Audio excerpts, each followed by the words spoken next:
السلام علیکم ورحمۃ اللہ وبرکاتہ۔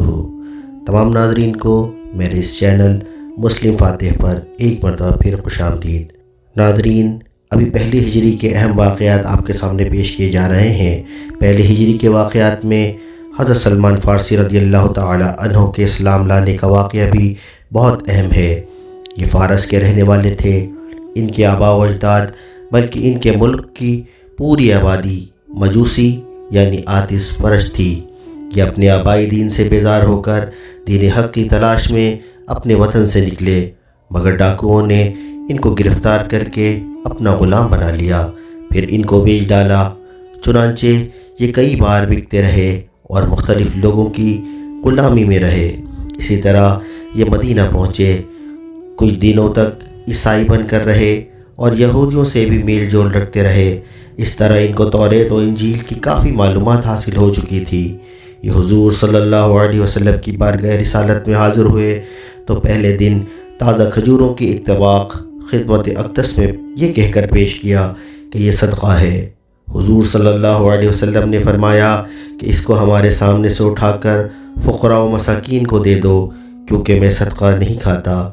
پھر دوسرے دن کھجوروں کا خوان لے کر پہنچے اور یہ کہہ کر کہ یہ ہدیہ ہے سامنے رکھ دیا، تو حضور صلی اللہ علیہ وسلم نے صحابہ کو ہاتھ بڑھانے کا اشارہ فرمایا اور خود بھی کھا لیا۔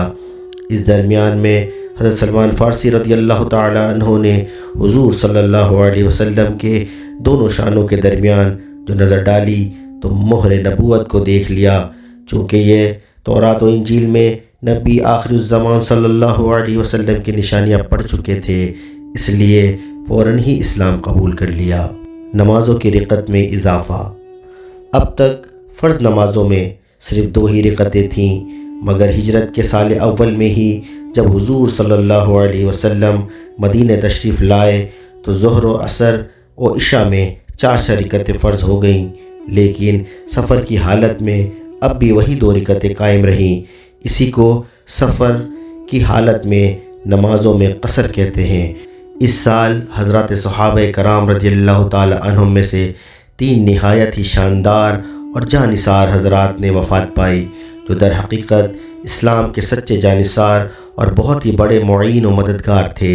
اول حضرت کلثوم بن حدم رضی اللہ تعالی عنہ، یہ وہ خوش نصیب مدینے کے رہنے والے انصاری ہیں کہ حضور اقدس صلی اللہ علیہ وسلم جب ہجرت فرما کر قباء میں تشریف لائے تو سب سے پہلے انہی کے مکان کو شرف نزول بخشا، اور بڑے بڑے مہاجرین صحابہ بھی انہی کے مکان میں ٹھہرے تھے، اور انہوں نے دونوں عالم کے میزبان کو اپنے گھر میں مہمان بنا کر ایسی میزبانی اور مہمان نوازی کی کہ قیامت تک تاریخ رسالت کے صفحات پر ان کا نام نامی ستاروں کی طرح چمکتا رہے گا۔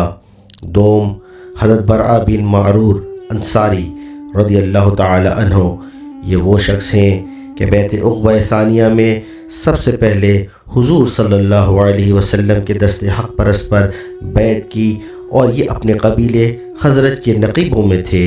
سوم حضرت اسد بن زرارہ انصاری رضی اللہ تعالی عنہ، یہ بیعت عقبہ اولیٰ اور بیعت عقبہ ثانیہ کی دونوں بیعتوں میں شامل رہے، اور یہ پہلے وہ شخص ہیں جنہوں نے مدینے میں اسلام کا ڈنکا بجایا اور ہر گھر میں اسلام کا پیغام پہنچایا۔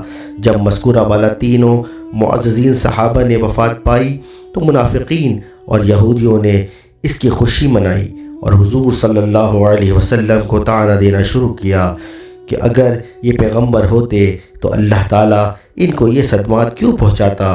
خدا کی شان کہ ٹھیک اسی زمانے میں کفار کے 2 بہت بڑے بڑے سردار بھی مر کر مردار ہو گئے۔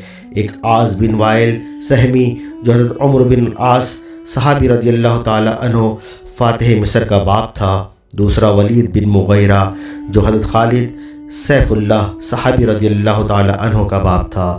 روایت ہے کہ ولید بن مغیرہ جاں کنی کے وقت بہت زیادہ بے چین ہو کر تڑپنے اور بے قرار ہو کر رونے لگا اور فریاد کرنے لگا، تو ابو جہل نے پوچھا کہ چچا جان، آخر آپ کی بے قراری اور اس گریہ وزاری کی کیا وجہ ہے؟ تو ولید بن مغیرہ بولا کہ میرے بھتیجے، میں اسی لیے اتنی بے قراری سے رو رہا ہوں کہ مجھے اب یہ ڈر ہے کہ میرے بعد مکہ میں محمد صلی اللہ علیہ وسلم کا دین پھیل جائے گا، معاذ اللہ۔